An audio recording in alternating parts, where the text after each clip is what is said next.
වත් එකේද මම ඉන්නේ.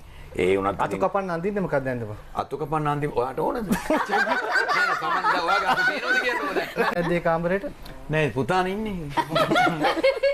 පුතාගේ කාමරේ ඒක පුතා ඉතින් පුතාගේ නිදාස දීලා තියෙනවා පුතාට ඒකට. ඉතින් පුතා ඒකේ ඇයි ඒ පුතා එහෙම කියන්නේ ඒක සම්පූර්ණයෙන්ම රාත්‍රී කාලේ විදිහට දවල්ටත් තියෙන්න ආරින්නේ? නෑ ඉතින් ඒ පුතාගේ නේ. ඒ පුතා ඒ කාමරේ පුතා රාත්‍රී කරගත්තත් එකයි.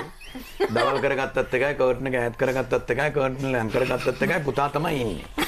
දැන් පුතාට කර්ටන් එක ඈත් කරපුවම ඉරට අකමැති නම් වහගත්ත දෙන්න. ඒතර වහගත්ත හැබැයි පොඩි ප්‍රශ්නයක් තියෙනවා. කියන්නකෝ. එයා නැත් වෙලාවට ඔයා ගිහලා කර්ටන් එක අයින් කරලා ඉරිය එළිය ගන්නවා. ආ නෑ ඒක පුතා නෑ නේද?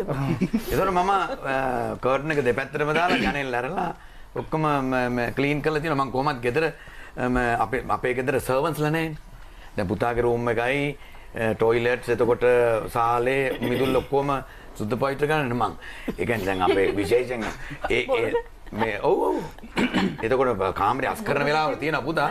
නමුත් ගෙදර ඔක්කොම කට්ටියගේ පරිසරයේ හැටියට ගෙදර ක්ලීනින් කරන්නේ වහල උඩ නැගලා ඒවා ගන්න අතු කපන්නේ හරි මේ ඔක්කොම කරන්නේ ඔය ඉස්සරහා උනත් සාම කියන්නේ දැන් වත් එකේද මම ඉන්නේ. ඒ උනත් අතු කපන්න අඳින්නේ මොකක්ද දැන්ද බා? අතු කපන්න අන්තිම ඔයාට ඕනද? නෑ සමන්ද ඔයාගේ අතු තියෙනවද කියන්නේ ඕන.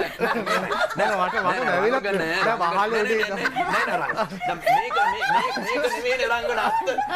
ඔයා මෙහෙම කරාට දැන් ඒ ඇඳුම ඇඳගෙන රංගනට මත්තේ අතු කපන්න ඕන නම් නෑ මම එන්නම්. නෑ මට නැවිලා ඇඳුම දෙන්න බෑ. ඔයාගේ අත්තක් තියෙනවා නම් කපන්න මං එන්න. කැත්තක් තරම්. වටිනවද? නෑ මට නැවිලා පේනවා ඔයා වහලේ උඩ ඔයා ඒ කියන අබමල් රේනුවක් ගන්න නොදන්න නැතුව මෙතන මේ අපුවනේ ගන්න කිසිම තේරුමක් නැති පරිප්පුවකට දාන්න try කරන එක ඉතින් අනිත් එක දැන් අපි කෝපි chat එක මේක තමයි මගේ කකුලුත් උඩ දැන් ඉතින් ඒක මම කර්ටන් ටික වල ගෙදර ඔක්කොම සුද්ධ පවිත්‍ර කරනවා මම ඔක්කොම කක්කුස්සි හොදනවා මගේ ආත්ම කරුත්තේ මොනතරම් විනාශ වුණත් ගෙදර සම්පූර්ණ අන්ත පීචන් වෙලා වැඩ කටයුතු අද මෙනකම් කරන්නේ මම තමයි